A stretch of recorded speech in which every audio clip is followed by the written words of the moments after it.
Let's talk markets and the economy now with Mohamed El-Erian, Chief Economic Advisor at Allianz and President of Queen's College, Cambridge University. Here, though, in person, no less. Good morning, Andrew. Okay, so we're going to get these, we'll get the tariff numbers, whatever that even means, tomorrow. And then what happens?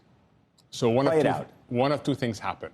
Either the rest of the world agree to a fairer trading system, and these are short-term tariffs. And they agree how quickly? Hopefully quickly. Well, what does that mean, quickly? Like a week or a month or 6 months? It'll take a few weeks, but the destination becomes clear that we're going to a fairer trading system. That's option one. Okay. Option two is they decide to put on their set of tariffs on us, and then we go through a few rounds of tit for tat before everybody comes. Okay, so which one are you betting on? I think it's a 50-50. I don't think anybody knows. That's fascinating. And you see this in markets. I mean, you would think that you'd bet on the other one, your second option, I would think. No, because I think there is a case for a fairer trading system. There is a case for a fairer distribution of defense spending. And people see that. The question is, do you get there in one round or do you get there in multiple rounds? And that's really important because ultimately, I think we're looking at a 50-50 outcome, and I hate saying this. This could be a major rewiring of the domestic economy and of the global economy, a la Thatcher, a la Reagan, where you get a more enabled private sector, streamlined government, a fairer trading system. Or alternatively, if we get tit-for-tat tariffs, we slip into stagflation, and that stagflation becomes well anchored, and that becomes problematic. So here's the thing that I don't understand. If you just think about the politics of what you're talking about, the U.S. puts these tariffs on.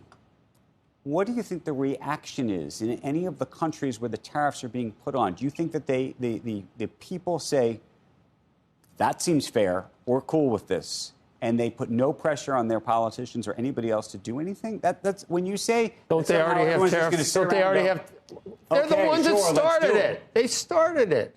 It doesn't matter. This is about the psychology of how people operate. How can they be mad at us and say, what are these Americans doing when they've been doing it to us for 50 years? And you think that that's how they will react? I think that's how they'll react. They're going to say, oh, this is totally, we're totally cool with this. I think they fully know. I think they fully know we're the biggest economy on earth and everybody else can leech off of us. And I think they're fully, aren't there countries like that? So the UK is definitely in your camp. The UK recognizes this. They know they're on the weak side of the argument, and they just want to get it sorted out. You don't think India knows? India does to some extent. Europe is the big problem. Europe knows. Canada knows. You think Canada knows? I think Europe knows. You think that Mark Carney knows? And that he's just going to... He's worried about, I don't know, the next hurricane that he caused. Because he's got a big car. But that's your view of him, which is the point. No, the point is, he thinks as critically as you do of him. I think that what they say in terms of grandstanding on TV and what they really know in their heart, I think they know that we have a legitimate gripe. A lot of places we have a legitimate gripe. Yeah, I mean, I think on defense, people absolutely agree. I mean, there are people in Europe that are thanking the U.S. for the so-called Germany Sputnik moment, for the realization by Germany that they've got to take more responsibility for their defense. And that opens up not just defense spending, but infrastructure spending for the one country that has massive fiscal space. Let me ask you a different inflationary question. If all of this actually works out in our favor, I could imagine a different type of inflation issue, which is an employment problem, which is if you actually bring all the business back here, which would be a great thing in some respects, you'd also have an inflationary effect because you'd actually not have enough people for the jobs.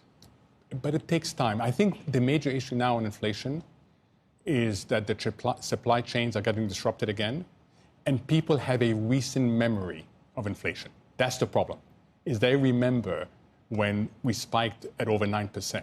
So people's companies in particular, agility in adjusting prices is much higher than it was a few years ago. That's a concern. So you get preemptive price increases, and we're starting to see that. That's my main worry. You don't want a second inflation shock so soon after you've had one. Given your optimism, you think you should short gold right now? No, I think gold has broken every correlation, and I said this last time I was here. it is seen by many central banks as a way to diversify at the margin away from the dollar, and that's going to continue.